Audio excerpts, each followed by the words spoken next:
NCP से आते हैं, वो अपनी बात स्पष्ट तौर पर रख रहे थे। भागवत कराड़ जो बीजेपी के सांसद है वो भी अपनी बात यहां साफ तौर पर रख रहे थे। लेकिन मेरे साथ मेरा पैनल भी इस वक्त जुड़ा हुआ है और वो भी सब इनकी बातों को जरूर सुन रहे होंगे।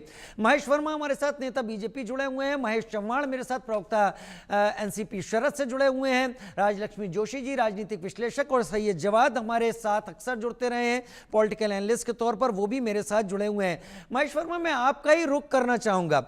अभी सचिन अहीर जी ने एक बात बड़ी स्पष्ट तौर पर कही, वो समर्थन नहीं करते हैं, वो जो भी मारपीट हो रही है उसके साथ नहीं है, लेकिन वो इस बात की तो उम्मीद कर सकते हैं कि जो सालों से यहां पर रह रहा है वो यहां की क्षेत्रीय भाषा को इतना तो सम्मान दे कि उसके लिए उस पर जोर जबरदस्ती जैसी बात ना हो। अगर उस जगह भी सम्मान उस क्षेत्रीय भाषा का नहीं रहेगा तो ऐसी चीजें अलग अलग जगह से उठेंगी, फिर उन्हें रोकना मुश्किल हो जाएगा। महेश वर्मा जी, यही बयान एक तरह से दर्शाता है कि वो किसी भी प्रकार से महाराष्ट्र में जो भाषा के नाम पर जो गुंडागर्दी है या भाषा के नाम पर, अभी देखिए आज ही मैं पढ़ रहा था, आप ही के यहाँ से कुछ क्लिप आई थी, उसमें ये पता चला कि टॉयलेट में एक आदमी ने हिंदी में 5 रुपया मांग लिया। जी उसको उसकी जानकारी वहां के मन से जो राज ठाकरे जी की पार्टी के हैं उनको जानकारी दी गई और उनको ये कहा गया कि भाई अब इनके ऊपर एक्शन लो।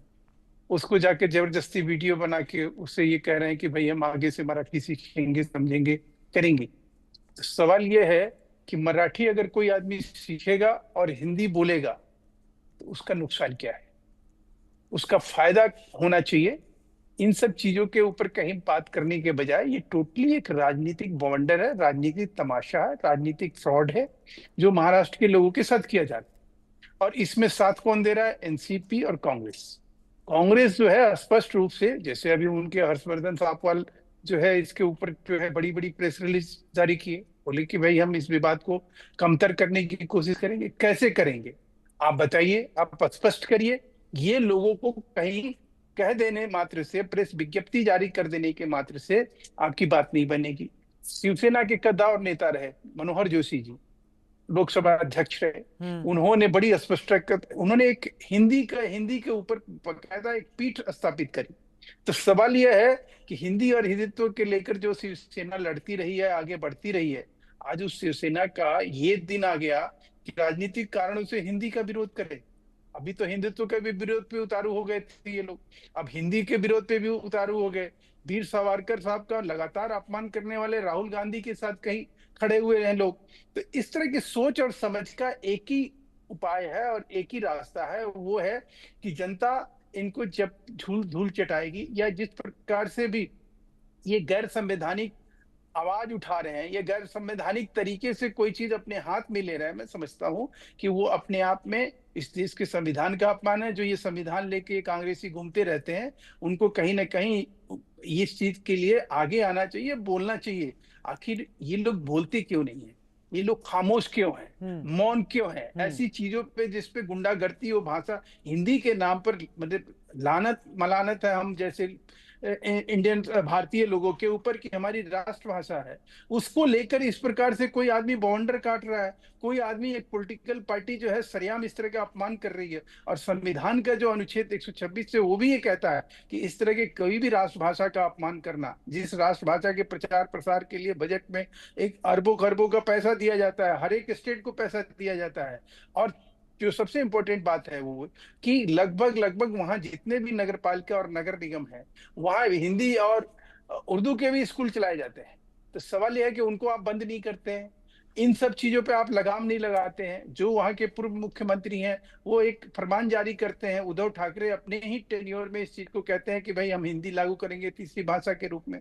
अब वही उद्धव ठाकरे जो है इस मामले में उसका विरोध कर रहे हैं। तो ये सब चीजें जब तक हम पब्लिक के बीच में या आप जैसे चैनल के माध्यम से या मीडिया के माध्यम से जब तक हम लोगों को बताएंगे जताएंगे नहीं, तब तक उनको समझ में नहीं आएगा कि ये हिंदी का विरोध नहीं है, ये एक तरह से राजनीति करने का विरोध है। लोग इसके माध्यम से हिंदी के नाम पर लोग बेगुनाह निर्दोष लोगों को मारना पीटना, उनके साथ जाति करना। कौन लोग हैं? गरीब लोग हैं। वो एक टॉयलेट पे बैठा हुआ एक कर्मचारी, उसको 5,000 रुपया मिलता है, उसके साथ आप मार पिटाई करते हो, क्या मतलब बनता है इसका?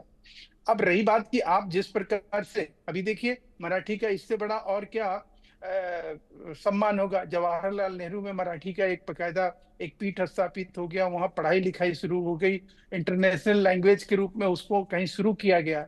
तो जहां पे मराठी एक समृद्ध भाषा है, उसको लेकर किसी को आपत्ति थोड़ी है।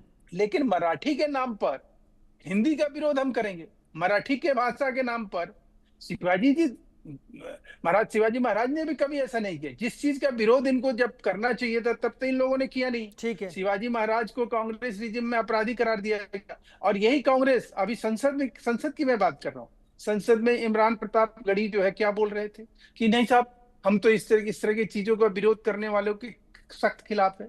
अरे तो तुम कम से कम कहो ना, तुम्हारे शीर्षस्थ नेता मौन क्यों साध लेते हैं? ठीक है, क्यों ठीक है, उनके ठीक है। चेहरे पे मौन शीर्षस्थ पसर नेता जाता है? मौन है यहाँ पर, ये आप यहाँ राजनीति से प्रेरित बता रहे हैं, लेकिन ये तो है कि जो पिट रहा है वो या तो ऑटो वाला है, या वो आइसक्रीम पार्लर वाला है, या फिर वो सुलभ कॉम्प्लेक्स के बाहर बैठने वाला है, या कोई छोटी मोटी दुकान लगाने वाला है। ऐसे कई एतराज आए हैं। लेकिन महेश चौहान जी भी मेरे साथ एनसीपी शरद पवार से प्रवक्ता इस वक्त जुड़े हुए हैं।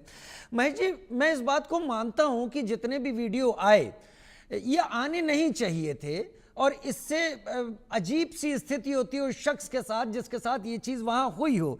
लेकिन एक वीडियो जिसमें हिंसा हो रही है, ये पूरे महाराष्ट्र में हिंसा का प्रतिनिधित्व नहीं करते हैं, ये भी मैं यहाँ मानता हूँ। लेकिन एक वीडियो दहशत बहुत बड़े क्षेत्र में फैलाता है। मैं आप लोगों से बात कर रहा हूँ, स्टूडियो से हूँ, मीडिया का एक हिस्सा हूँ, शायद मुझ पर उतना असर ना पड़े, लेकिन वो जो दिल्ली या उत्तर प्रदेश या महाराष्ट्र या फिर हरियाणा या बाकी जगहों पर रहने वाला वो आम आदमी है, वो एक तस्वीर से शायद एक कहानी बुनता है, एक तस्वीर बुनता है, और महाराष्ट्र को लेकर एक डर अपने दिल में पालता है। क्या आपको भी लगता है कि ऐसा हो रहा है, ऐसा हो रहा होगा महेश जी?